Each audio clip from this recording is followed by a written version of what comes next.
He was never king, yet kings feared him. He never wore a crown, yet ruled kingdoms. Tywin Lannister wasn't just a lord, he was the embodiment of power, legacy, and ruthless strategy. In the world of Westeros, where dragons and magic often decide fate, it was Tywin who proved that sheer will, cunning, and control can dominate even the fire and ice. Tywin Lannister was the head of House Lannister, Lord of Casterly Rock, Warden of the West, and Hand of the King, twice. But more than his titles, he was the mind behind the might of the Lannisters. He crushed rebellions, secured dynasties, and ruled the realm even when he wasn't on the throne. Tywin's presence shaped the fate of Westeros more than many kings did. Portrayed by Charles Dance, Tywin's calm menace and commanding presence left an unforgettable mark on both the show and its audience. Tywin's greatest strength was his mind. He understood power not as brute force, but as reputation, money, and control. He didn't just fight wars, he ended them. When Robb Stark seemed unstoppable, it was Tywin who orchestrated the Red Wedding, a single night that broke the North and shifted the war. He used alliances, marriages, and gold as weapons just as deadly as swords. He knew that perception was everything.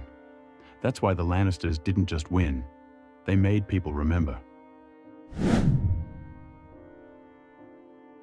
Tywin wasn't kind, he wasn't merciful, and he didn't care to be. He believed that order must be maintained, no matter the cost. When rebellious houses rose against Lannister rule, he didn't negotiate. He annihilated them. The Reynes and Tarbecks were wiped out completely. The song, The Rains of Castamere, became a warning. Defy House Lannister, and you will cease to exist. To Tywin, emotion was a weakness. His version of justice was simple. Fear creates peace. Though Tywin ruled the realm, his greatest struggle was within his own family. Jaime, the golden son, destined to inherit it all, threw it away to join the Kingsguard.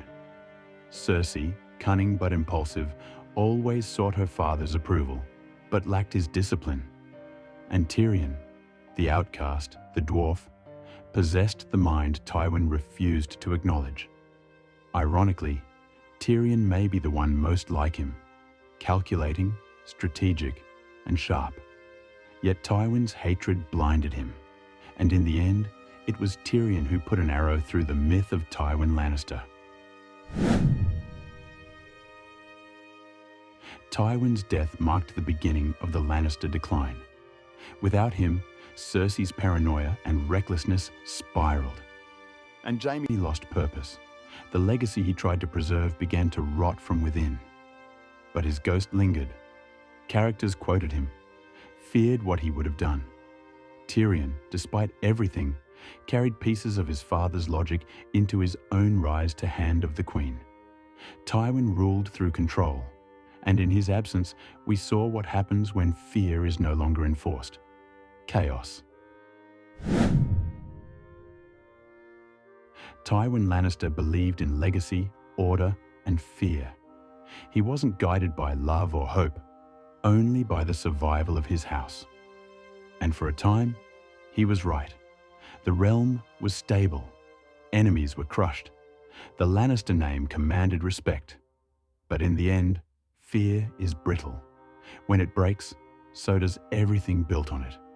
Tywin was the spine of a broken empire, and once he fell, it collapsed.